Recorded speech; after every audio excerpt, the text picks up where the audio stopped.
Good morning, everyone. Welcome to Bible study. Today we are going to be in Ecclesiastes chapter 4, 16 verses today. Hopefully we can get through them. In my Bible, the heading is entitled, the first part is The Evils of Oppression. Now, this was in Solomon's time that he's talking about oppression, but we've outgrown that today, haven't we? There's no oppression in the world, right? That's the topic of news a lot lately, isn't it? Oppression. And let's see what the text has to say this morning.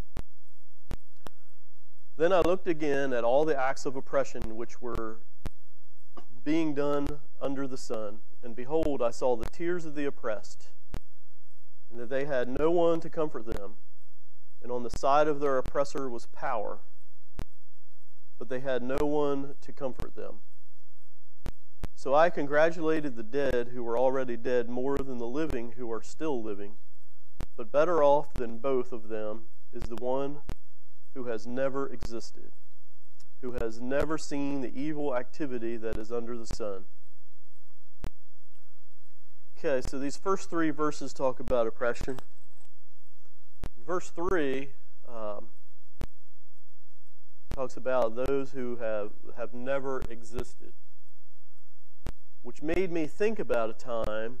I don't know if everybody has ever thought this in their life as a child. Has anybody as a child ever said, I wish I had never been born? Have your kids ever said that? Or yeah. You see, when I was a child, I was oppressed by someone with power. You know who that would be, Dave?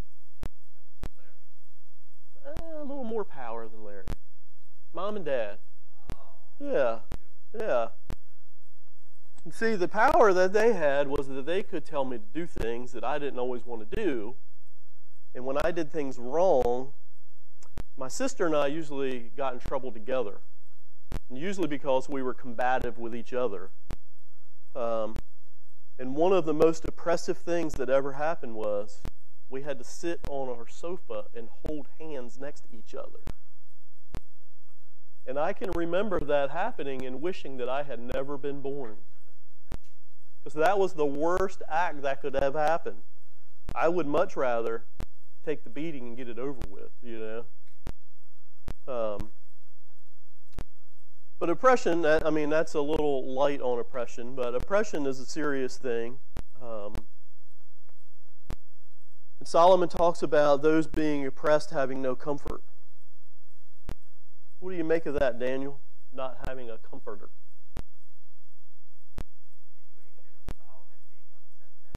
He's upset with everything. Yeah.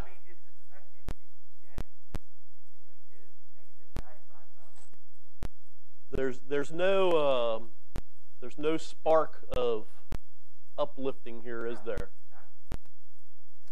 Except for those who had never been born.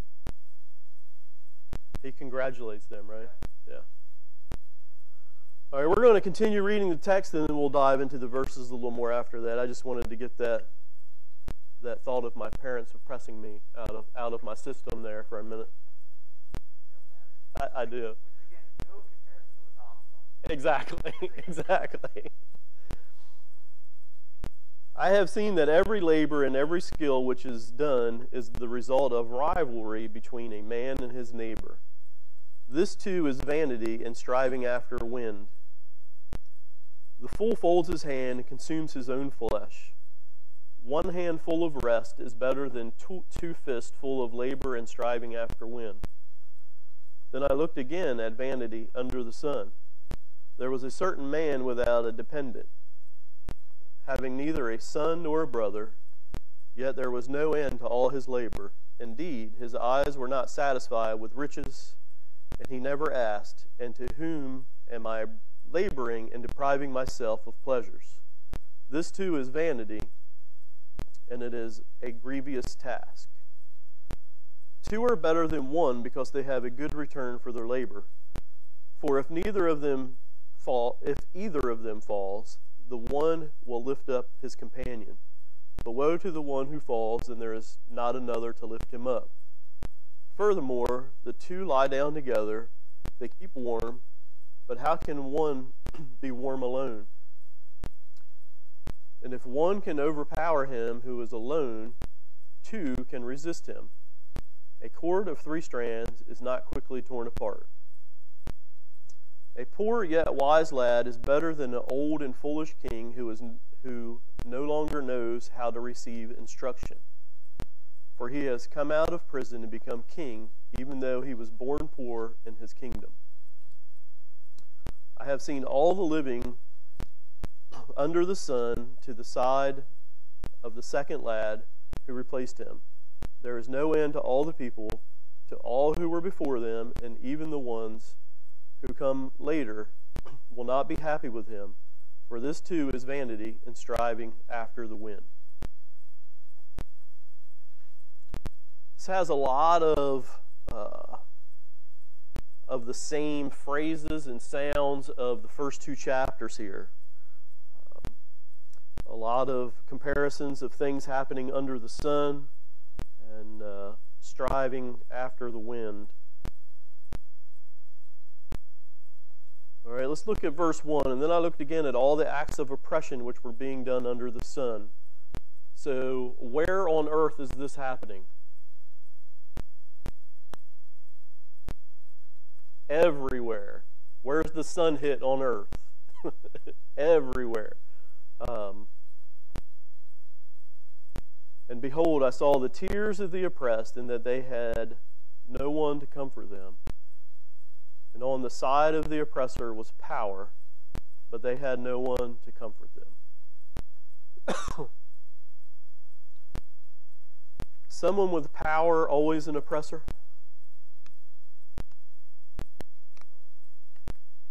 To a point. Okay? And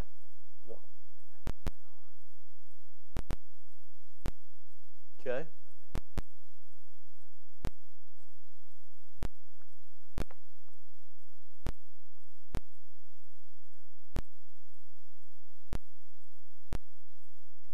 Can you be submissive to a leader and not be oppressed? Okay. Right. What do you feel on that, Daniel?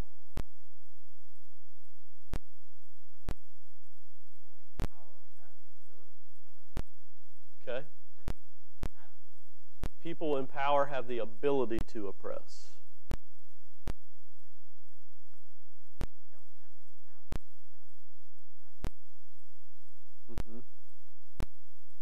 I think it would be difficult to oppress a person without any power over that person. And it's really back to the definition of oppression, because I'm sure you called your parents' heartache and problems and issues.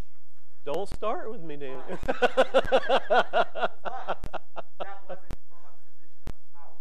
Right. You know, oppression is by definition somebody with power forcing something, forcing a hardship, forcing issues, forcing problems on somebody whom they have power over. Mm-hmm. Yeah, some people think they're being oppressed and others won't. Right. Yeah. Because you're in charge of a lot of people, you got to have rules, regulations, and laws. And some people, Mm-hmm. they're okay with that. Other people, they just want their way all the time, so they feel oppressed. Yeah. Do you think you can feel oppressed without actually being oppressed? You think kids do? So I was feeling oppressed from my parents when in actuality what was happening? I wasn't getting my way. I was being disciplined for something that I did. Yeah.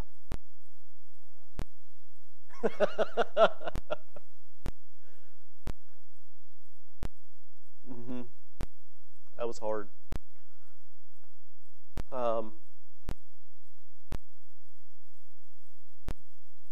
So they had no one to comfort them, the oppressed and the oppressor, that is said about. What do you think, Norma? What do you think about what kind of comforter is he talking about here?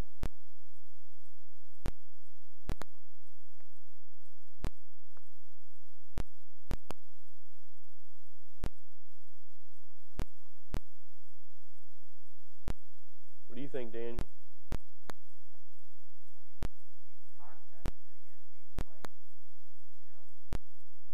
In context, that God's not there for them.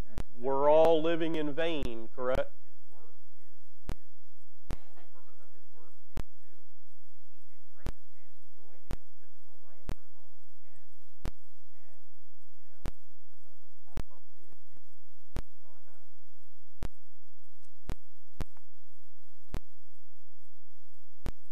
But better off than both of them is the one who has never existed. Hold on. So I congratulated, in verse 2, so I congratulated among the living who are still living.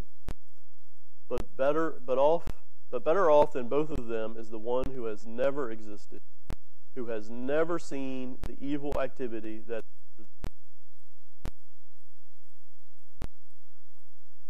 So, Solomon's joyful exclamations here are that the dead are all better off being dead than the living who can stand here and see all the evil activities that man do under the sun.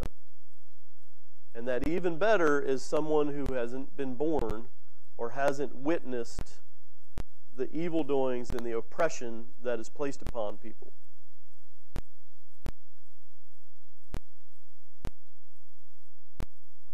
And this is under the sun. So that means everywhere, right?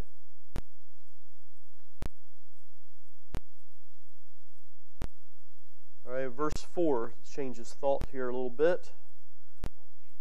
Don't change my thought, okay?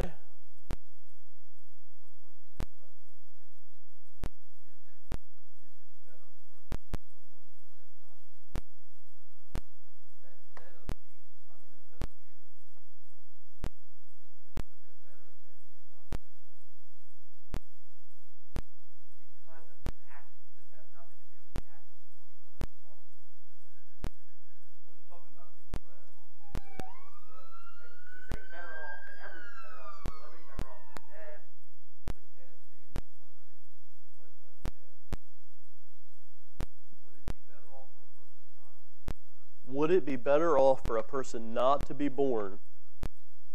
In Solomon's eyes, yes. Right now, yes. That's what he's saying. That's his thought process, right? At this. Like I said last week, we cannot look at this and say, it's something we know is true from other parts of the Bible, and assume that Solomon knows that. Solomon right now is not happy with much at all. He thinks his life is vain. He thinks his life is meaningless, and he is saying these things out of that feeling. Oh, I have a question. Okay, what is your question? If he's never existed, Uh-huh.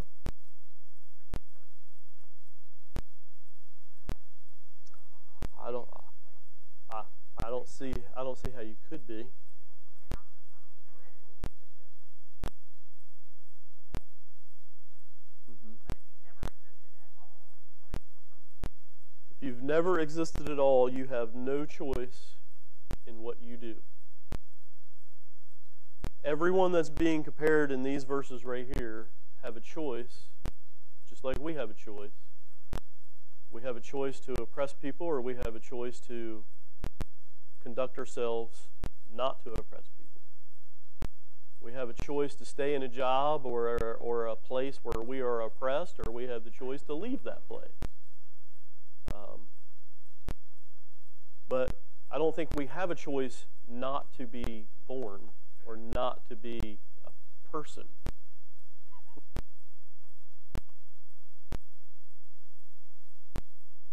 More on that thought? I think, I've believed over the years that if a person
get your thought out there, okay? Because we have listeners that can't hear, and well, it's the thought that's being expressed here is that Solomon is saying the things that he's seeing going on in the world is bad, and that it is better for someone not to be born than to see what is going on. Correct? Okay. Yeah.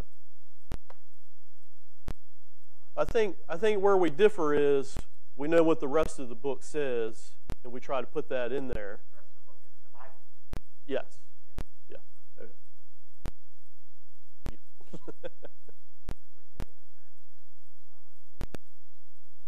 Mm-hmm. Mm-hmm. Mm-hmm. Mm-hmm. And you can blame that on my oldest son because he's the one that brings the service that I remember that from.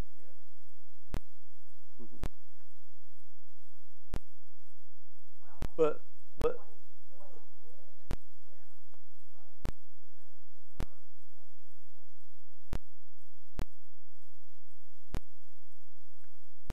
all right, verse 4, I have seen that every labor and every skill which is done is the result of rivalry between a man and his neighbor. This too is vanity and striving after wind. Is there a modern day phrase that comes to mind when we read this?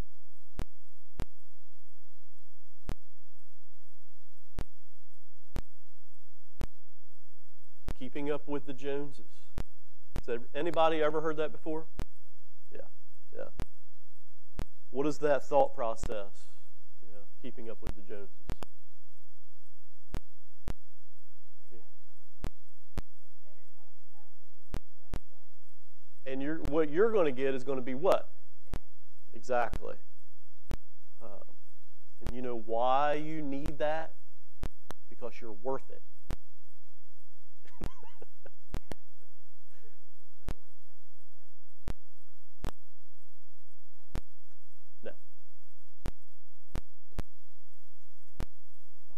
I think Solomon has a way of picking out extremes.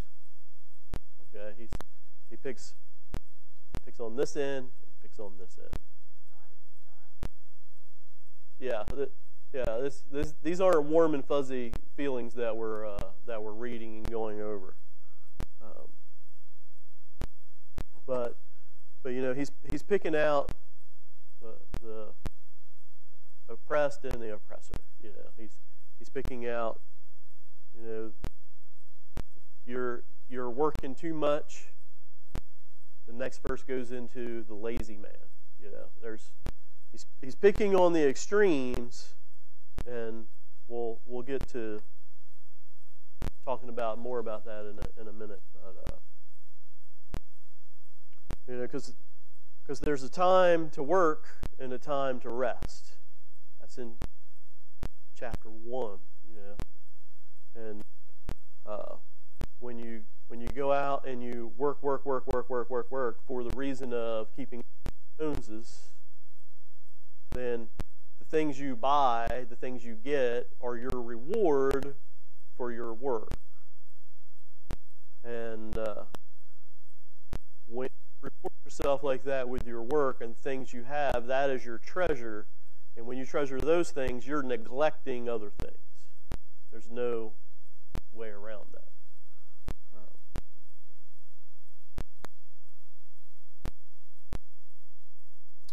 Verse 5, the fool folds his hand and consumes his own flesh. The commentary that I'm using says this is one of the most observed verses in the Bible. It's phrased very weird. What do you think that means, Dave? Okay, I will. You ready? The fool folds his hand and consumes his own flesh. Strange little sentence there, isn't it? I think it's better when you read the verse after. One hand full of rest is better than 2 fists full of labor and striving after wind. What happens when you fold your hands? No work's being done, right? Verse 6, 2 hands full of work, grasping on to what you can get. You have one hand that's full of rest and the other hand that's working. You have kind of a balance there. That's what most of life should be about, balance in what you do. The fool folds his hand and consumes his own flesh. So the lazy man does nothing. And therefore, when you do nothing, you get nothing. You get what you work for.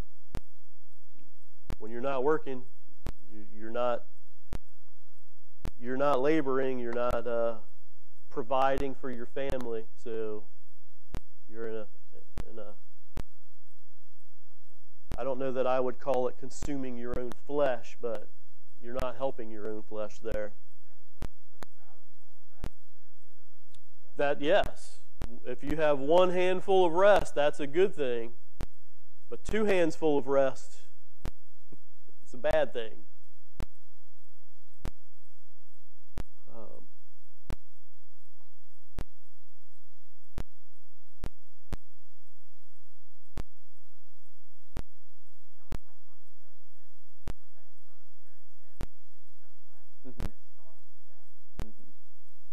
Starves to death, yeah. Because you're not working for yourself. If you have a family, you're not working for your family. You're not a provider. You're not doing anything. So your family, if you have a family you're providing for, is not getting provided for. So yeah, you're not going to have anything. Kind of, your point earlier, it says, whoever labors all the time is wasting their life. Mm-hmm. It's frivolous. Mm-hmm. Whoever does nothing, doesn't get anything. Mm-hmm. So again, the rewards from this life are the things you get from your work, but also you better enjoy this physical life. That's all you got. Sounds like what he said. Mm-hmm.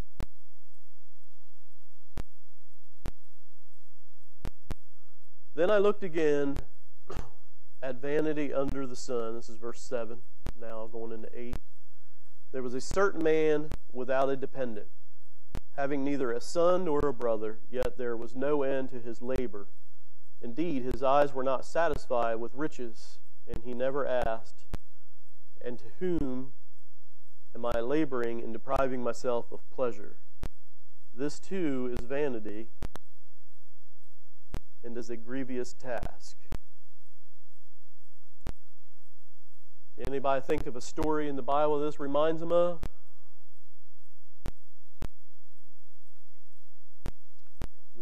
The rich man who built barns, and the Lord came and said, "You fool, your soul will be required this evening."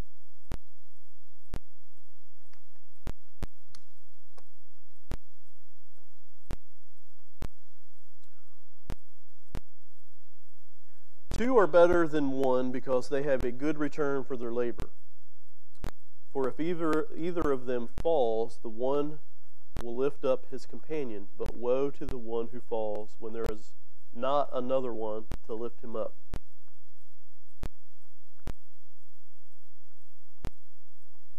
Does that sound good, Daniel? Two are better than one.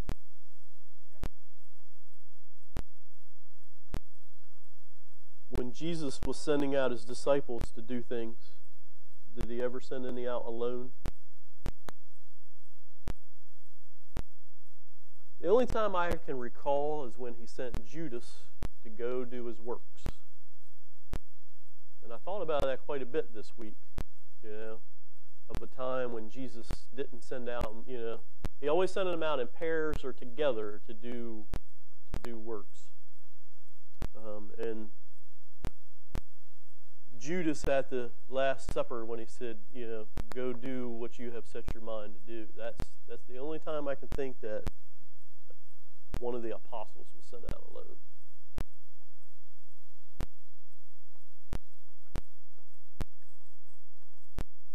says the return on their labor is good.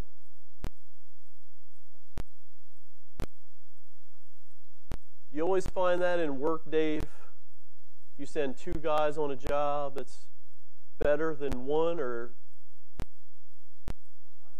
how about if you send 6 on a job? Sometimes that's not as good, is it?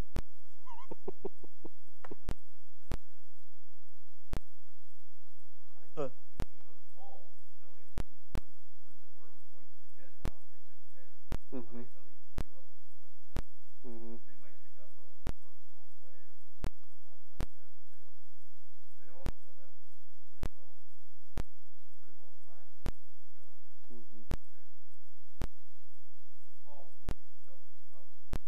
You think so? Paul was going to get himself in trouble if he didn't have somebody with him? What about Peter? You think Peter would get in trouble if he didn't have somebody with him?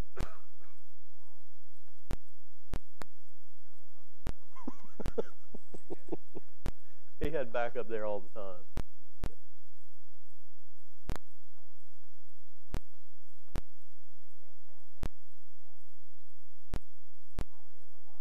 Mm-hmm.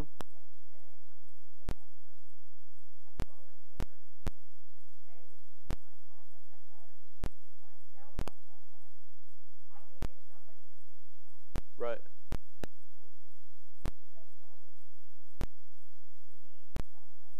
Mm-hmm.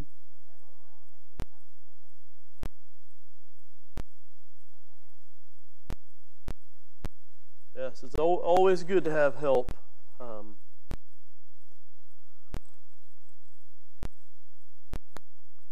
Verse 10, if either of them falls, one is there to lift them up. I'm glad you didn't fall.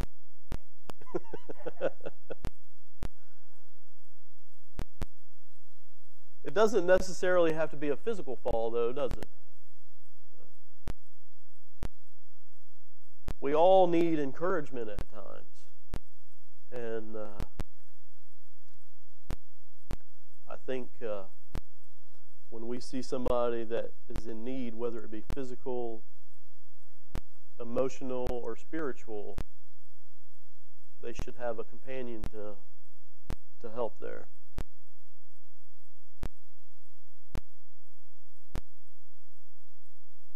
Alrighty. Woe to the one who falls and there is not another to lift him up. Again, you can see that in physically, emotionally, or spiritually. What happens if someone falls spiritually and there's not someone there to lift them up?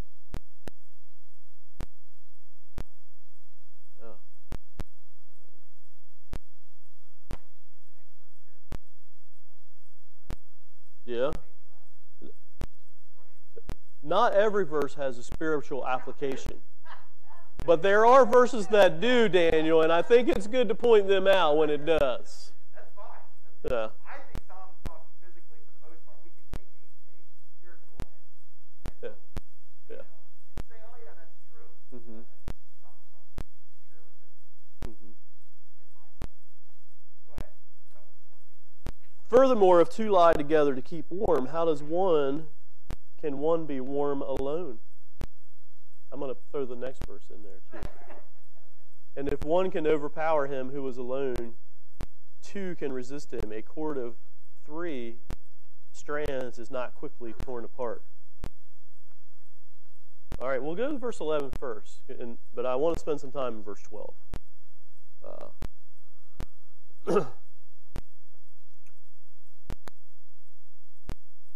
You ever been by yourself at camp? Yep. At night? Yep. In the cold? Yep. What happens? You get cold. I don't call somebody to lay with me. I was going to say, do you ever call your older brother to snuggle up next to you? And they are kind of narrow. And you typically pick the top bunk. Not the last one. Okay. If he came to my house, that was fine. I wouldn't use his house. It'd be warmer. Yeah. So yeah, it's totally physical here, but you know, you can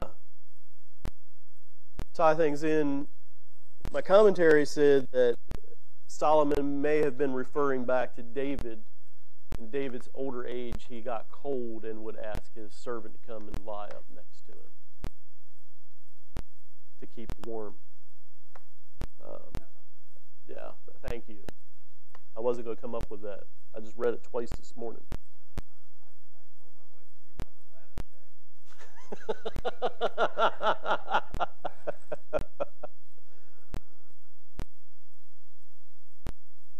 And if one can overpower him who is alone, two can resist him.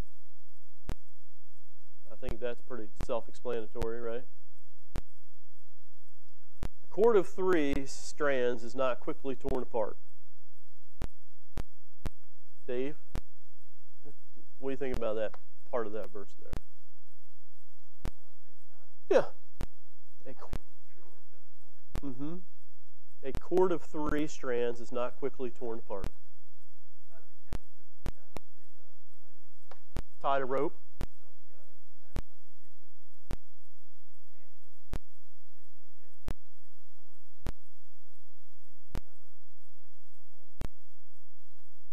Mm-hmm.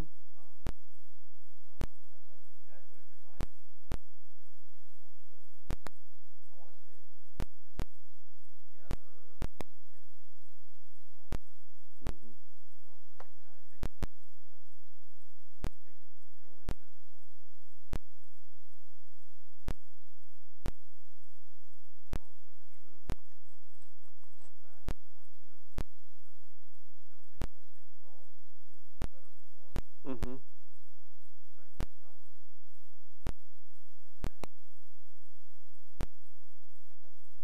Okay, so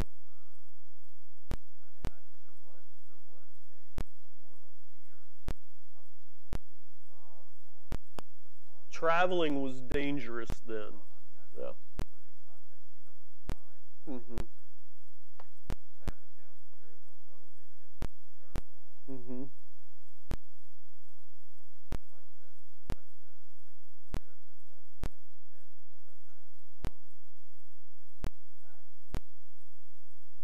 Mm-hmm. Less likely to happen. Yeah.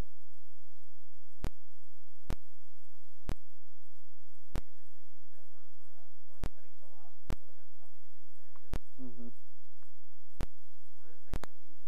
Take out of context. Well, we think it's true, Right. so we just use it how we want. Right. Like, you know, like you talked about. Yeah. I mean, it's true. Hey, look, if you want a book for people to use to say what it doesn't really say, you've got the best one right in front of you. Right here. There's tons of stuff in here that Mm-hmm. isn't saying what Jesus is saying, and vice versa.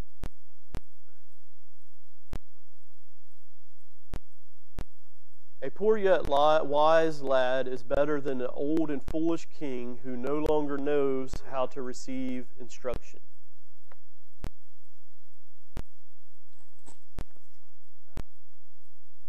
Is he talking about himself? You'll have to ask him.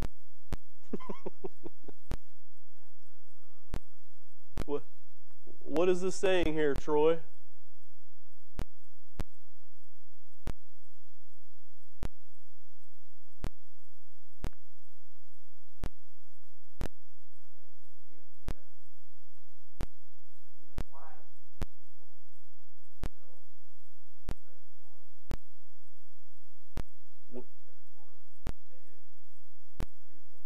Mm-hmm.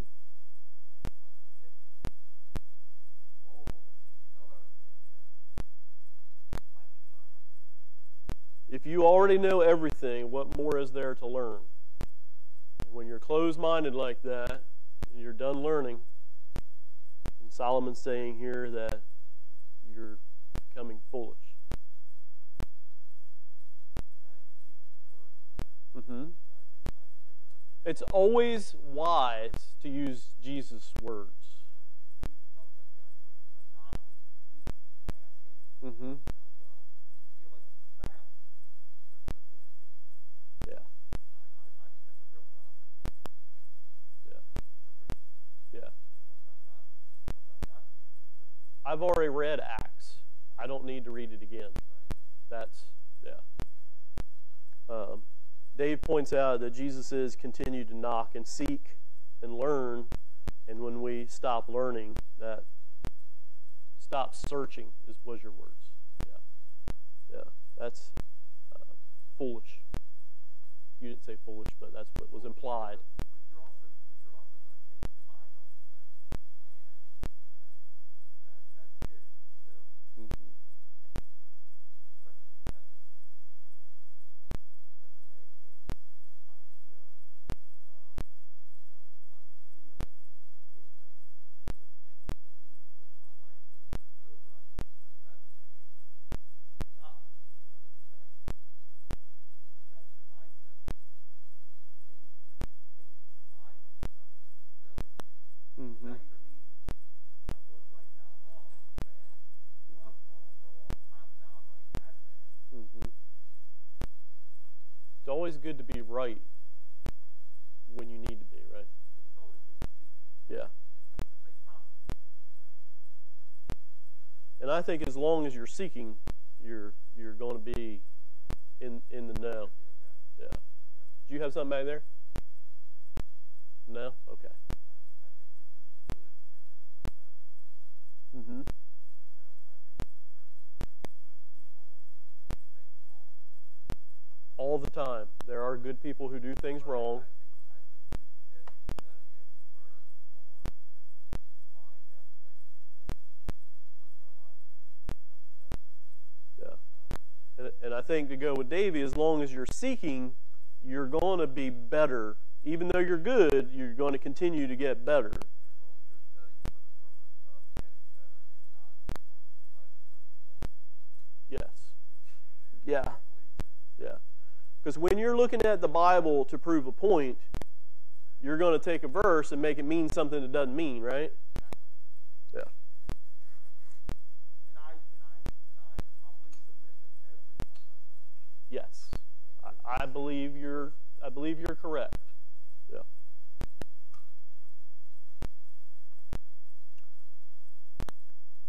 For he has come out of prison to become king, even though he was born poor in his kingdom.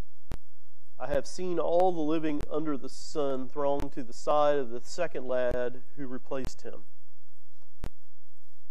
There is no end to all the people, to all who were before them, and even the ones who will come later will not be happy with him, for this too is vanity and striving after the wind.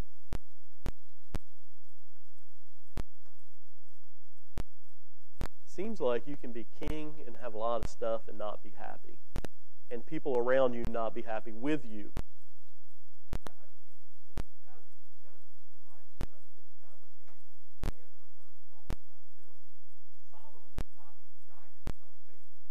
Yeah. This is a very, very flawed guy. Very flawed person in Solomon, yes. Putting his musings out there. Mm-hmm. At the end of the day, you know how this story ends, but the bottom line is that.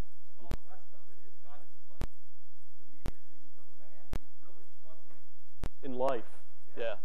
Yeah. Yeah.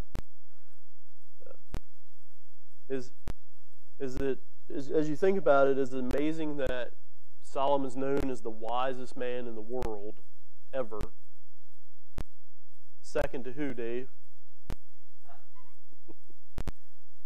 And to see how foolishly he lived at certain times. That's kind of mind-boggling there. But Well, it certainly, when you start talking about wisdom, that like James was talking about, you definitely get the idea that that's not the same kind of wisdom that Solomon has, right? yeah. I mean, you get the idea that, wisdom doesn't always mean the same thing all the time. Yeah. Dave's pointing out that the wisdom James talks about and the wisdom Solomon talks about, so little differences there. So next week we will be in chapter 5. We'll see if we can get through that whole chapter in 1 week. So thank you for your comments.